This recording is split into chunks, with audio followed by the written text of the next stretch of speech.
प्रत्येक माणसासाठी औषध. आता याचा अर्थ काय? ऑफकोर्स भारत सरकारने अशी सुविधा केलेली आहे, आपल्या ह्या मूलभूत हक्कांमध्ये बसतं की भारतातल्या प्रत्येक नागरिकाला औषधाची सुविधा मिळाली पाहिजे. I agree to that. आपण त्या विषयाबद्दल नाही बोलत आहे. होमिओपॅथीमध्ये एक कन्सेप्ट आहे ज्याला आम्ही म्हणतो इंडिव्हिज्युअलायझेशन. आता इंडिव्हिज्युअलायझेशन म्हणजे काय? व्यक्तिसापेक्ष. याचा अर्थ काय होतो? जसं की प्रत्येक व्यक्तीचा स्वभाव, त्याची विचार करण्याची पद्धत, त्याचं राहणीमान, त्याचे अन्न घेण्याची पद्धत, या सगळ्या गोष्टींमध्ये विविधता असते किंवा काय म्हणूया आपण, फरक असतो.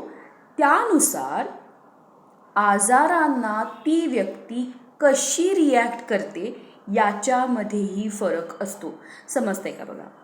ऑफकोर्स जर एखाद्या व्यक्तीला मलेरिया झाला आहे किंवा डेंग्यू झाला आहे किंवा टायफॉईड झाला आहे तर आजाराची लक्षणं समान असतात, हे मला पटतंय. पण ती व्यक्ती त्या आजाराला कशी रिॲक्ट करते हे मात्र प्रत्येक व्यक्तिगणित वेगळं असतं.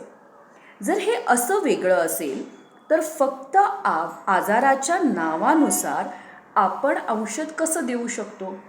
होमिओपॅथीमध्ये अशा प्रकारे व्यक्ती कशा रिॲक्ट करतायत, त्यांचे स्वभाव कसे आहेत, त्यांची विचार करण्याची पद्धती कशी आहे, त्यांचं मानसिक गोष्टींवरती नियंत्रण कसं आहे, या सगळ्यांवरून औषध दिलं जातं आणि याला म्हटलं जातं इंडिव्हिज्युअलायझेशन.